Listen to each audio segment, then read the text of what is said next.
taliyaha qaybta booliiska gobolkani Togdheer Cabdi Muuse Cabdilaahi ayaa maanta soo bandhigay qamri aad u tiro badan oo maalintii shalay galinkii dambe hawlgal ay fuliyeen ciidanka bilayska gobolkani Togdheer ay ku soo qabteen waxaana qamrigani oo lagu qiyaasay 193 quraaradood iyo waliba hub kala gadisan ay isugu jira faashash iyo mindi ay ku soo bandhigeen xarunta qaybta gobolkani Togdheer waxaana goobjoog ka ahaa goobtani lagu soo bandhigay tiradani maandooriyaha qamriga iyo waliba hubkani isugu jira mindiyaha iyo faashashka goobjoog ka ahaa gudoomiye ku-xigeenka gobolka Togdheer gudoomiyaha golaha deegaanka degmada Burco iyo qaar ka mid ah ciidamada bilayska gobolkani Togdheer waxaana faahfaahin ka bixiyay tirada qamrigani iyo waliba hawlgallada ay ku fulinayaan ciidamada bilayska gobolkani Togdheer taliyaha ciidamada bilayska gobolka Togdheer Cabdi Muuse waxaanu digniin u diray taliyuhu dhamaanba cid kasto ka ganacsata maandooriyaha qamriga in ay faraha kala baxaan hadii kalena ay talaabo sharciga waafaqsan ka qaadi doonaan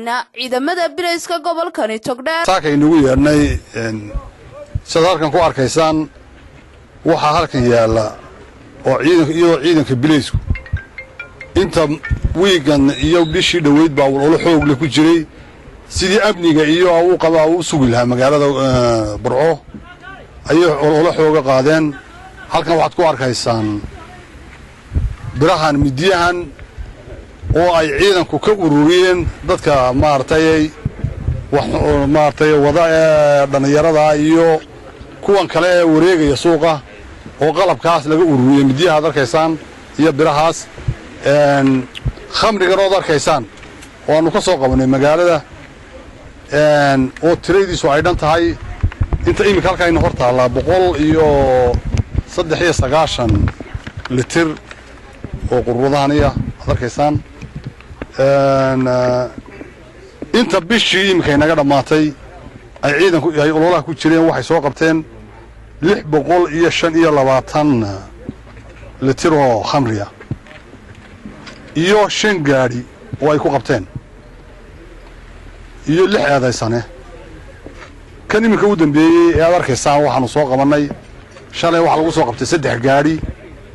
oo gaari laan gurisare iyo 2 gaari oo kale isna doonay in lagaga wareejiyo iyo 1 eedaysane 2 eedaysane way naga baxsadeen waxa jiro kale oo aan ugu digaynaa dadkan saan horeba u sheegnay ama dhowr jeer hore ugu dignay inay dadkan waxaan wadaaya iska daayaan annagu ka daalimayno laakiin jeebkooga daali doona gudoomiye ku-xigeenka gobolka Togdheer Maxamed Maxamuud Yuusuf Ubaxle iyo gudoomiyaha golaha deegaanka Maxamed Yuusuf Muraad oo iyaguna halkaasi hambaliyo uga soo jeediyay hawlgallada ay ciidamada bilaysku gobolkani Togdheer ku soo qabteen maandooriyaha qamriga iyo waliba agabkani kala guddisan ay soo adeegsadaan dhalinyaro kooxa ee ka jirta gobolkani Togdheer si kastaba ha ahaatee hawlgalladan ay ciidamada bilaysku maalmihii ugu dambeeyay ka fulinayeen gobolka Togdheer ayaa waxa ay ku soo qabteen tiro qamriya oo kala duwan intii ay ku jireen hawlgalladaasi وبروقات المحمد شبكة عالمية أود وين نيوز مقالة برعو